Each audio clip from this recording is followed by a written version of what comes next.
LoreWarrior Vehicles. Engineering Vehicle. Overview. Engineers and engineering equipment are an important part of any army.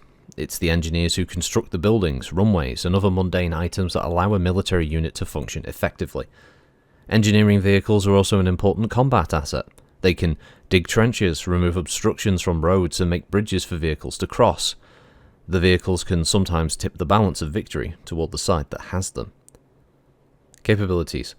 Most engineering vehicles have several similar characteristics, the first of which is an oversized engine. This gives the vehicle extra horsepower to move heavy objects like trees or other vehicles.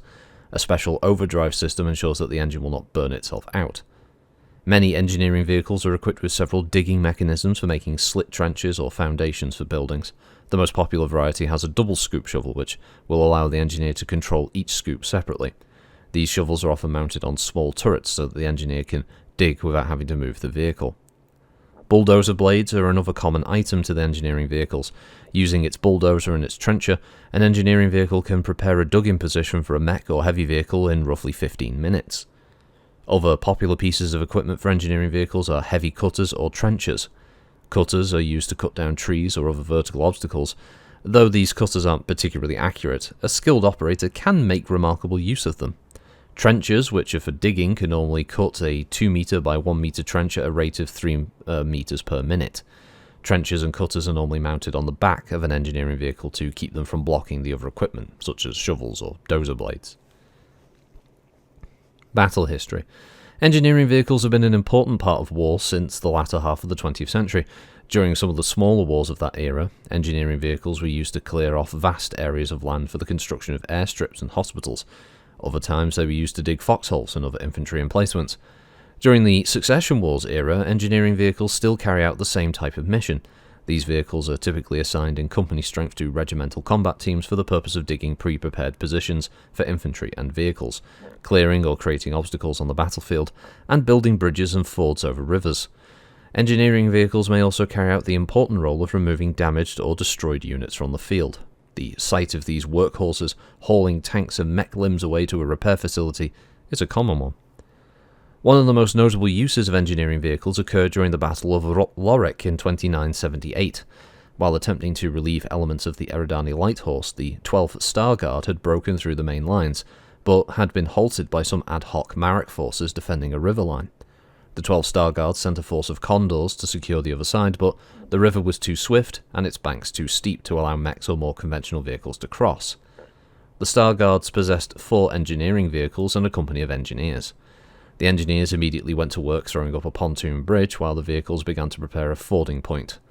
Marek aerospace fighters and long-range artillery kept the engineers under constant fire, destroying 3 pontoon bridges before they could be complete.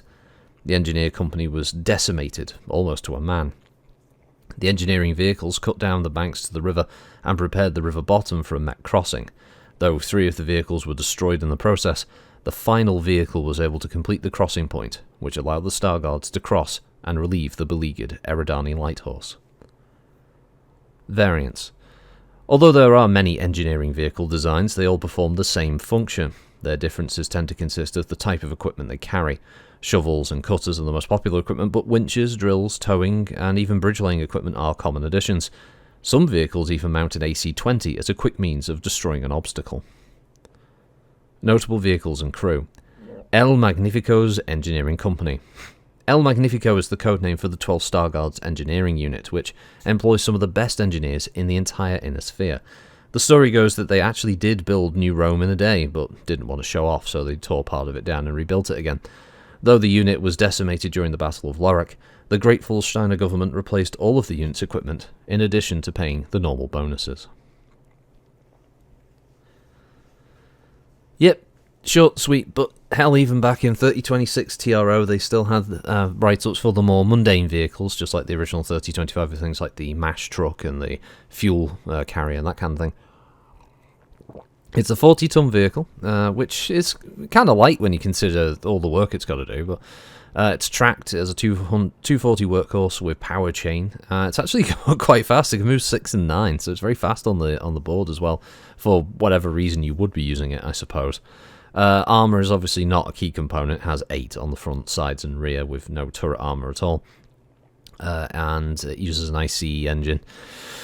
And other than that, yeah, it's just that. It's a digger, but it's a Battletech digger, so it's all kind of weird and flat and long and stuff. So yeah, no doubt you've probably seen these vehicles as just kind of set dressing in a few bits and pieces of past, or they may even be in. I think you might see a couple of them in MWO or MechWarrior 5 as just little bits of design set dressing, as I said, in like bases or near a building or something. If I remember correctly, I think some of them are there, because I think there's also like a Long Tom vehicle in one of the maps as well. So yeah, they're there. There's little engineering vehicles, aren't they? They are necessary, as it says. They are important, but got to cover them. And yeah, it's nice to do some of the non-combat stuff. So plus El Magnifico's engineering company is fun. I like the write-up. But yeah, once again, thanks for listening, everybody. Hope you have a good week, and we'll see you next time. Bye bye.